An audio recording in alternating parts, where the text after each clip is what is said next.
Millions of Southern California residents on alert as those powerful winds return. They bring the serious threat for explosive fire growth. Take a live look at our station KABC's chopper above the new fire that erupted overnight. This is a map of the new areas under red flag warnings where fire danger is extremely high. We'll hear from a CAL Fire Battalion chief live in just a few minutes.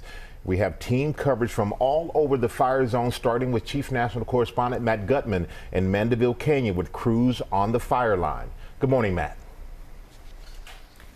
Hey, good morning, Michael. It would be impossible to overemphasize how seriously firefighters are taking this wind event today. We're at the top of Mandeville Canyon. As you just mentioned, there are 2 fire trucks here. You can see they already have hose laid out. There are 1, 2, 3 additional engines down the street. Almost every block has an engine parked in the driveway.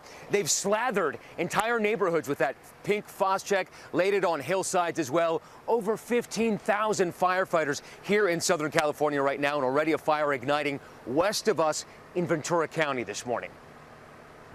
Overnight, firefighters racing to battle the first fire stoked by this latest wind event in Southern California, this time in Ventura County. The wind is blowing this fire right along the riverbed. It's called the Auto Fire, and dozens of firefighters rushing to the scene, attacking the fire from the ground and the air. Our station, KABC, right there. That entire riverbed is now engulfed in flames. This is more than 12 million people in the crosshairs of yet another ferocious wind event in Southern California, a week after the Eaton and Palisades fires killed at least 24 people. And firefighters working feverishly to prevent another disaster. That air attack painting curtains of pink fire retardant across the mountainside. The air attack has been absolutely intense over this canyon. You can see that DC-10 crossing right in front of you, and it's about to drop that massive load of fire retardant, creating this huge fire break across the ridge here. Hand crews working through the night, lit by headlamps, hacking through the brush. And we were with them on the front lines. Down below, there are hundreds of firefighters who've carved this fire break through this canyon, down to the other side, all the way up there. Officials pleading with Californians to have a plan in place. If you don't have a wildfire evacuation plan for your family and your home, please make one today. And residents on edge. When I walked outside and saw the huge gray cloud of smoke, I just told my husband, I don't want to be caught off guard. Timothea Workman is ready for another red flag warning. She and her husband filling up their camper van in case they need to evacuate. When you're under stress like that, it's really crazy how your mind just starts spinning. Another 90,000 others facing evacuation warnings this morning. The urgent reminder with volatile conditions that could change quickly.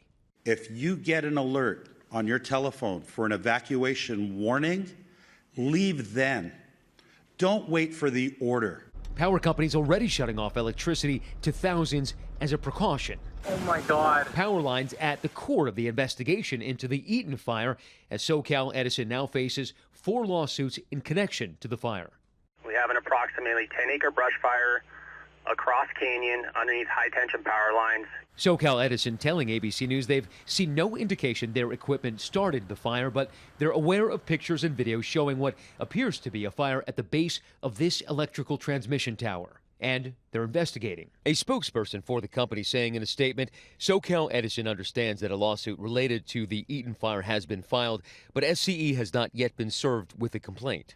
And across the county, reinforcements are on standby for the fatigued first responders battling the flames for a week now. Monday evening, ATF investigators blocking off a rural area of Pacific Palisades. Officials saying they're searching for the cause of the fire. Now, the ATF telling me despite this wind event, their technicians will likely be able to detect particles in the soil that could tell them if there was arson here, but they say it could take a couple of months to finish that report. Now, one thing that authorities here have been hammering home, Robin, is that they are pleading with people not to silence those emergency alerts on their mobile phones. They say lives are at stake. Robin. Absolutely, Matt. Thank you. We'll be with you throughout the morning.